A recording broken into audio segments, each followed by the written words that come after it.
Agora eu quero receber aqui o Tiago Josenberg, que eu já disse, que é especialista em bandeiras e professor de geografia também. Seja muito bem-vindo, Tiago. Muito obrigado, é um prazer imenso participar do teu programa. Eu que agradeço. Aliás, eu tenho certeza que a entrevista vai ser muito interessante, viu? Acho que todo mundo vê todas as bandeiras. Impossível de decorar todas do mundo, ou você conseguiu? Consegui. Conseguiu? Consegui. Eu trabalho com bandeiras já faz 20 anos. 20 anos. Então, como é uma prática corriqueira, então nós aprendemos muito sobre cada bandeira, né? Então... Aliás, né, gente, ele é professor de geografia, então ele conhece o mundo de cabo a rabo, né? Sim. Não é? Sim, eu sou vexilólogo. Essa palavra que é um trava-língua, na verdade, vexilólogo é quem é especialista em estudar as bandeiras. As bandeiras. O significado, a origem, a história. E como surgiu essa curiosidade? Justamente por conta da profissão, ser professor de geografia? Sim, começou antes, né? Quando eu era adolescente ainda, com os meus 14 anos, em época de Copa do Mundo, a Copa da França, em 1998, que eu ficava olhando aquelas bandeiras, né, os hinos, e eu fiquei com curiosidade, né, de saber o que será que representa cada bandeira, cada hino, o que fala, qual é o significado. Porque realmente cada uma tem um significado, né? Tem, nada é feito à toa, né? E traz a história de cada país. Sim, a bandeira e o hino, de certa forma, eles são os ícones visual e musical de cada nação. Que bacana! E faz 20 anos que você faz esse trabalho. Acredito eu, hoje é muito fácil a gente pesquisar coisas na internet, não é mesmo, Tiago? Coloca lá no Google, de repente, o significado da bandeira da Croácia, da Bélgica, do Brasil, da Alemanha, da Itália, do Japão, da China. Só que antes, quando você começou o estudo, não era assim. Não, não era. Em 98, a internet ainda estava engatinhando. E as fontes confiáveis de pesquisa eram as embaixadas e consulados dos países. Sim. Então eu escrevia cartas para as embaixadas e consulados, tanto no Brasil quanto no exterior das representações diplomáticas. E eles me mandavam material. Mandava por fax, correio e depois eles devolviam com as informações. Isso, eu mandava por correio e eles me devolviam. As cartas algumas demoravam semanas, outras demoravam meses, né, dependendo da embaixada. E vinha o material. Olha, aí estão, inclusive, algumas cartas, né? Que foram devolvidas para você com as explicações, é isso mesmo? Isso, essa exposição foi lançada na Copa de 2014 no Brasil, chamada O Mundo Através das Embaixadas, em que eu mostro um pouquinho de todos os materiais, incluindo cartas, folhetos, revistas, mapas, que eu acabei recebendo das embaixadas e consulados dos países ao longo desses anos de pesquisa, né? Então, muito bacana você ver os diferentes materiais que cada país usa, né, para sua divulgação. Que bacana! Inclusive, gente, Tiago Josenberg, olha só, ele já lançou 2 livros com todos esses detalhes, falando também das bandeiras, dos hinos e dessa pesquisa toda que durou mais de 20 anos, né? Tudo aqui, relatado aqui nos livros. Tudo. O primeiro livro nasceu em 2008 e ele conta... Qual que é o primeiro? É o dos hinos. Tá. E ele conta, Esse aqui, então. Ele conta a história, tem a letra, a original e a tradução dos hinos de 194 países do mundo. E daí esse aqui foi a segunda... Isso. Essa foi a segunda obra. Isso. O segundo foi Bandeiras de todos os países do mundo. Tem mais de 2.500 imagens das bandeiras atuais e as bandeiras históricas dos países. Então foi uma pesquisa muito extensa. Ele é praticamente um atlas visual das bandeiras. Que bacana. Tiago, você sabe que em época de escola, né, do ensino fundamental, eu decorava, né? Eu decorei o mapa mundi. Então, assim, eu sei a localização dos países que mais me atraem, obviamente, né? É impossível uma pessoa saber, mas você sabe como professor, é claro. Quantos países o mundo tem? Nós temos hoje 195 países que são reconhecidos pela ONU como independentes. Mas, logicamente, há entidades que buscam a independência, têm o status até de país, mas não são reconhecidos, né? Por exemplo, a Palestina não é reconhecida por todos como independente. Kosovo é reconhecido parcialmente. Inclusive há regiões separatistas, por exemplo, o norte da Somália, que é conhecido como República da Somalilândia, busca a independência e o reconhecimento internacional, mas não é considerado um país de fato, embora tenha todas as instituições que a colocariam como um país, inclusive até uma bandeira e hino próprio. Tiago, uma enciclopédia ambulante aqui no RF com você hoje, Obrigado. Né? Parabéns. Muito obrigado. Vamos então começar a analisar as bandeiras, Tiago? Sim, vamos lá. Vamos. Olha, a primeira não poderia ser outra. Eu quero que você analise a bandeira do nosso adversário amanhã, gente. A Bélgica, Tá com medo? Qual o seu palpite para o jogo amanhã? Olha, o jogo vai ser difícil. Vai ser difícil. A Bélgica é muito talentosa, mas eu acredito na seleção brasileira. Temos que acreditar, Temos né? que acreditar. O brasileiro não desiste nunca, não é mesmo, Tiago? Falando nisso, a Copa do Mundo reúne aí 32 seleções, né? Acho que vai ser impossível a gente analisar todas aqui, né? Porque são muitas bandeiras, mas vamos começar então primeiro pela Bélgica. Olha, preto, amarelo e vermelho. É uma história muito curiosa a bandeira belga, né? Porque, por exemplo, o que nós temos que entender é o seguinte, a Bélgica, até o século XIX, ela fazia parte do que hoje é a Holanda, era conhecida até como o Reino dos Países Baixos. Naquela época, as partes industriais da Bélgica, mais desenvolvidas, reivindicaram a independência. E os holandeses, claro, queriam defender aquele território da separação.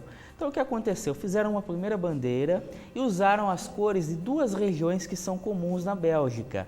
A região de Flandres, que tem uma bandeira que é um pavilhão amarelo com um leão heráldico, né, pintado de negro. E a bandeira da Valônia, que é uma região de fala francesa, que tem uma bandeira amarela e um galo vermelho. Então, eles uniram essas três cores, preto e amarelo de Flandres, vermelho e amarelo da Valônia, e produziram uma bandeira tricolor. E se inspiraram na bandeira francesa, né, a tricolor francesa, que é o tricolor horizontal, porque lembraram da queda da Bastilha, que a Revolução Francesa traria os bons ares à independência belga. E quando eles conseguiram, adotaram essa bandeira. Criou, então, a bandeira da Bélgica. Virando ela, fica quase uma bandeira da Alemanha, só que daí tem que inverter as cores, não é? Tem que inverter as cores. Minha memória está correta? Sim, só teria que inverter, porque seria o preto, o vermelho e o amarelo. Aliás, tem uma história interessante a bandeira da Alemanha. Quando a gente olha uma bandeira, a gente fica imaginando o que aquele símbolo quer dizer, né? A bandeira da Alemanha se diz pela seguinte metáfora. Através da escuridão do passado, por meio de lutas sangrentas, chegamos à luz dourada da liberdade. Aí você tem as cores preto, vermelho e amarelo. Olha, que legal. Muita história, hein? Muita história, muito Bom, curioso. Vamos lá para a próxima bandeira, então. Pode colocar na tela. A Rússia, né? Sede da Copa do Mundo. Acho que todo mundo... Essa aí a gente tem a obrigação de saber qual o significado, né? Sim. Já que só se fala em Rússia ultimamente, não é mesmo, Tiago? A bandeira russa ela foi adaptada, inclusive, da bandeira holandesa, por um czar chamado Pedro o Grande, que inverteu as cores e também daí mudou o sentido, né? Durante a época da União Soviética se usou o estandarte vermelho, mas na retomada da Rússia em 1991, as cores têm o seguinte significado. O branco representa a neve e as calotas do Oceano Ártico, o azul representa o Oceano Ártico em si e o vermelho representa o povo e o território russo, já que a Rússia é o país mais longitudinal do mundo. Então, por isso que as cores representam a situação geográfica da Rússia, né, entre o Polo Norte e a Ásia, ou Eurásia, partindo do princípio de a Rússia europeia e asiática. Muitas envolvem, então, a localização, outras a própria história, né? A bandeira do Brasil, daqui a pouco a gente analisa também, representa como o nosso país é formado, né? Acredito eu. Mas quando eu vejo as cores do Brasil, por exemplo, o verde, eu lembro muito de Mata Atlântica, da Amazônia, né? Que também faz parte do nosso Brasil, né? A flora, a fauna. Olha, já está aí. Podemos analisar ou deixamos para o final? Não, podemos analisar sem problema nenhum. Podemos? Podemos, Então vamos lá. Vamos lá. O que nós... Posso dar um palpite aqui que eu aprendi, né, gente? Eu estudei, né, história também, né? As estrelinhas são os nossos estados, né? Mais o Distrito Federal, ok? Ok. Eu acredito mesmo que o verde represente a flora, ok? Ou não? Nós temos que entender o seguinte, durante o período imperial com Dom Pedro, verde e amarelo tinham outros significados. O verde representava a casa de Bragança, que era Dom Pedro, e o amarelo, o losango amarelo, representava a casa de Lorena Habsburgo, da qual vinha a princesa Leopoldina. Sim. E daí havia um brasão imperial na bandeira do Brasil. A partir da proclamação da República, o sentido foi mudado. Aí foi feito um novo discurso trazendo... Hoje a gente poderia ter imagem da bandeira anterior, né? É o significado. Tem aqui no livro? Tem, do livro tem. Daqui a pouco, então, no intervalo, a gente procura para mostrar como era a bandeira brasileira, né? Acho que todo mundo tem curiosidade de saber, Com né? Com certeza. Esse livro ele traz até o histórico das bandeiras. E depois da proclamação da República, o brasão imperial foi substituído pela esfera celeste. E aí foi feito um novo discurso. O verde representa tanto as matas e campos, assim como a nossa agricultura. Ponto positivo para mim, hein? Isso aí. O amarelo foi dito que são as riquezas minerais do Brasil. Legal. Aí nós temos a esfera celeste, que aí nós teremos que entender o seguinte, a esfera armilar era um símbolo do Brasil colônia, que foi adaptado à nossa bandeira. Legal. A esfera representa o céu do Rio de Janeiro, na data de 15 de novembro de 1889, quando foi proclamada a República, e as estrelas representam a posição que se encontravam e representam os estados. Só uma curiosidade. Por que aquela estrelinha fica acima de ordem e progresso? Isso, longe de todas. Curiosidade.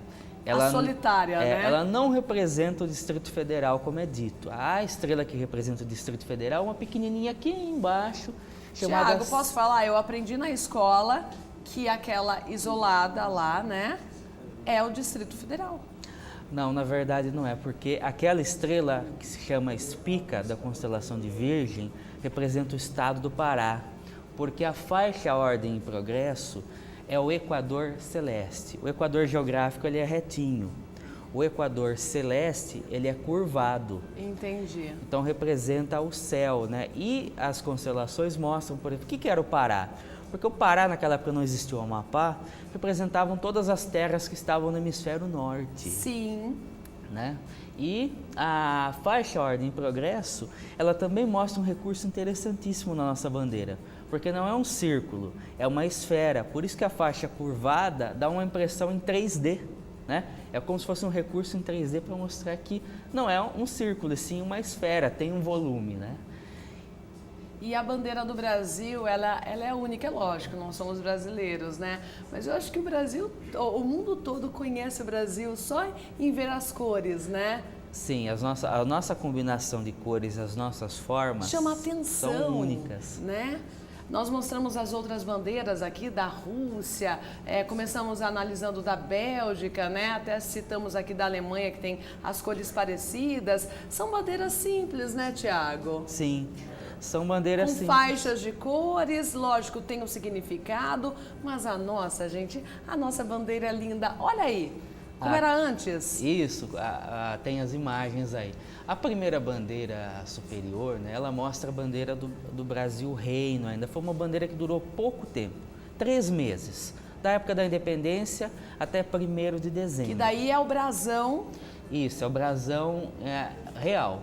Depois, observe a segunda bandeira, foi mudado apenas o brasão, né? Passou a se chamar, né, bandeira imperial, porque se configurou o Brasil como império, não como reino. Aí nós temos a bandeira provisória da República. Que eu amei, achei muito bonita, inclusive. É uma versão tupiniquim, assim, da bandeira dos Estados Unidos. Poxa, eu pararia quase que aí, viu, Tiago? mas ela não caiu muito bem, porque não tinha uma associação, né, com a nossa pátria. Então, por isso que, a partir daí, os positivistas, que ajudaram na composição da bandeira, utilizaram o mesmo padrão, apenas alterando o símbolo. Daria uma baita briga com os Estados Unidos mesmo, pensando nisso.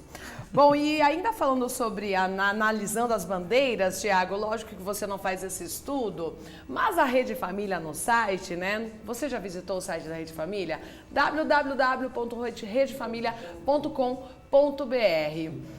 Por coincidência, foi postado essa semana um texto falando, analisando a bandeira do Brasil e as cores, né? O que representa. E tem tudo a ver com a alegria do povo brasileiro também. Então eu vou ler para vocês aqui, ó. O verde tem como função esotérica a reflexão e está associada à vida infinita dos sentimentos e pensamentos. Também representa a imortalidade. Por isso a toga dos médicos na Idade Média era verde, pois esses se utilizavam das plantas medicinais. Esta cor é usada pela publicidade farmacêutica para promover a ideia do bem-estar e saúde. Logo, o amarelo, olha só, representa a intensidade, a expansão, a rapidez e a inteligência. A rapidez do Neymar, podemos citar, não é mesmo? O amarelo manifesta o poder das divindades do além e está relacionado ao aspecto masculino. Luz e vida. Tem uma tendência natural de ir ao encontro do claro, da luz. É considerada como um veículo para a obtenção da sabedoria e inteligência também. Além disso, propicia vigor e a proteção dos céus. Aí tem outras análises aqui falando sobre a esperança, a força, a longevidade. Bacana também esse estudo, né? Falando sobre as cores. Sim, a psicologia das cores é um campo interessantíssimo, né? Sim. É que para nós que estudamos as bandeiras, nós buscamos diferentes variáveis, né? Mas sempre nos cerceamos naquelas que são as discussões ou descrições oficiais. Embora, né, como nós vemos, né, dentro da vexilologia, que é muito ampla, você tem vários estudos comparativos com relação a formatos, cores, simbolismos das bandeiras que não podem ser deixados de lado, né? A bandeira ela é efetiva quando ela tem significado. Sim, com certeza. Quando ela perde significado, ela perde o interesse popular, né? Então, deixa de fazer sentido, Deixa de fazer sentido.